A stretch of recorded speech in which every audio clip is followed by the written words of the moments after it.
अस्सलाम वालेकुम dear students, आज का हमारा टॉपिक है असाइनमेंट नंबर 1 अटमन 2022 और इसका हम क्वेश्चन नंबर 5 ए पार्ट डिस्कस कर रहे हैं। क्वेश्चन नंबर 5 ए पार्ट इम्पोर्टेंट है क्योंकि इस तरह का क्वेश्चन जो ना ये मोस्टली पेपर में आता रहता है, ठीक है, और इसके चांसेस हैं इस दफ़ा पेपर में आने के। Average starting salaries for students majoring in business have been increasing. वो कहता है कि एवरेज स्टार्टिंग सैलरी जो ना स्टूडेंट्स की वो बिजनेस में हैव बीन इंक्रीज। आपको पता है कोई भी बिजनेस हो उसमें स्टूडेंट्स की या कोई भी जो लेबर होती है उसकी जो पेमेंट होती है या जो सैलरी होती है वो इंक्रीज होती है। The equation which predicts average starting salary, let's suppose कि हमारे पास ये एक इक्वेशन है, ये इक्वेशन शो कर रही है स्टार्टिंग सैलरी को। एक बंदे ने ज्वाइन किया किसी भी कंपनी को, उसने जब ज्वाइन किया तो उसकी जो स्टार्टिंग सैलरी वो लेट्स सपोज ये वाली थी, ठीक है। उसके लिए एक फंक्शन दिया हुआ है, इक्वेशन दी हुई है, वेर एस, यहाँ पे जो एस है वो शो करता है equal average starting salary. S जो ना वो सैलरी को शो कर रहा है, स्टार्टिंग सैलरी को, और यहाँ पे जो टी है ये टाइम है measured in years. T time है, मतलब कि जिस साल उसने कंपनी ज्वाइन की है या अपनी जॉब स्टार्ट की है वो उस साल को, ठीक है, टाइम को शो करता है, ईयर्स को शो करता है। सिंस अगर टी इक्वल टू 0 है तो मतलब जब उसने स्टार्ट की अपनी जॉब तो उस वक्त 1990 था, मतलब 1990 में कि बंदे ने जो ना अपनी जॉब स्टार्ट की, तो उस वक्त जो उसकी सैलरी थी वो ये वाली इक्वेशन शो कर रही है। अब वो कहता है क्या, वो ये कहता है कि identify S and T intercept.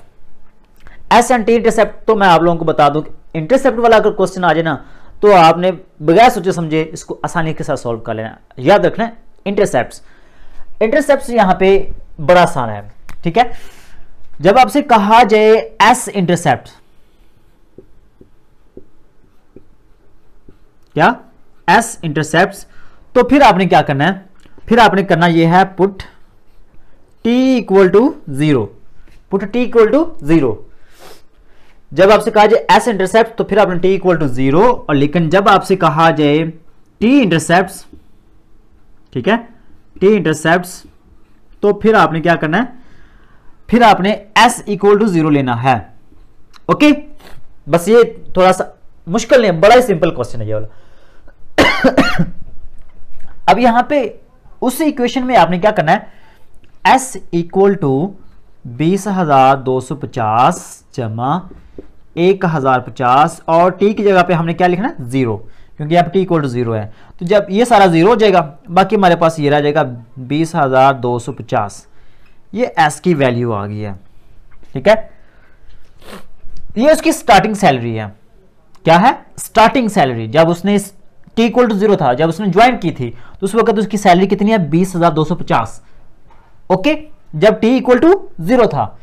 यहां पे याद रखना है, हेयर यहां पे लिखना है आपने टी इक्वल टू 0 मीन 1990, ठीक है, याद रखना है क्योंकि यहां पे टी इक्वल टू 0 1990 है। ओके, अब यहां पे एस इक्वल टू 0 है तो आपने क्या करना है, यहां पे एस इक्वल टू 0 लिखना है, 0 इक्वल टू 20,250 जमा 1,050 टी, ठीक है।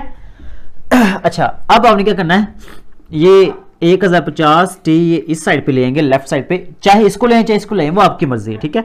मैं यहाँ पे ये वाली वैल्यू ले आया हूँ इक्वल टू 20,250, ठीक है, ले जी। अब आपने क्या करना है, टी इक्वल टू ये 1,050 इधर आके डिवाइड कर देना है 1,050। अब इसको डिवाइड कर लेना है और यहां पे आपने वो आंसर लिख लेना है। ओके, तो मैं इसको डिवाइड कर लेता हूं, डिवाइड करके मैं आपको बता ही देता हूं कि इसका आंसर क्या आता है। डिवाइडेड बाय 1,050,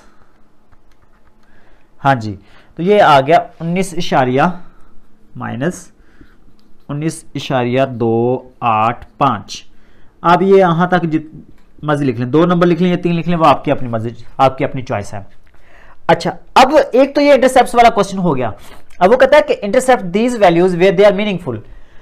अब इसकी वैल्यूज, उसका मतलब क्या है, उसका मीनिंग क्या है, मीनिंगफुल क्या है उसका, इसके बारे में आप लोगों को बताना है।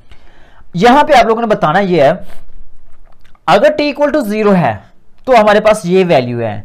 अगर यहां पे आ जाए लेट t इक्वल टू 1 है तो फिर क्या होगा, फिर ये होगा, इसका मतलब ये होगा 1991। अगर टाइम 1 साल गुजर गया तो उसका मतलब क्या होगा 1991, क्योंकि जब उसने स्टार्ट किया तो 1990 था, जब 1 साल गुजर गया है तो उसका मतलब क्या होगा 1991। अगर t इक्वल टू 10 है, t इक्वल टू 10 है तो उस वक्त उसका मतलब क्या होगा, उसका मतलब होगा 2000, क्योंकि 1990 में स्टार्ट किया, 10 साल बाद 2000 हो जाएगा, ऐसे है ना। इसका मतलब यह होगा अगर 10 साल बाद उसकी स्टार्टिंग सैलरी कितनी होगी, इसका मतलब हम निकाल रहे हैं कि 10 साल बाद लेट्स सपोज उसकी सैलरी स्टार्ट में कितनी होगी।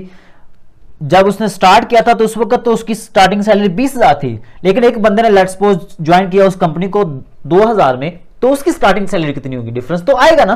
तो ये हम चेक करते हैं यहाँ पे, ठीक है।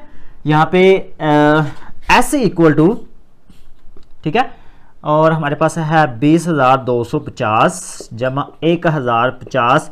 अब टी की जगह पे आपने क्या लिखना है 10, टी की जगह पे क्या करना है 10 लिखना है, ठीक है, क्योंकि हम टी की वैल्यू 10 ले रहे हैं, ठीक है। तो ये वैल्यू हमारे पास आ जाएगी, इसको आपने ऐड कर लेना है 20,250 प्लस 1050 मल्टीप्लाई 10, तो ये आ जाएगा 30,750, 30,750।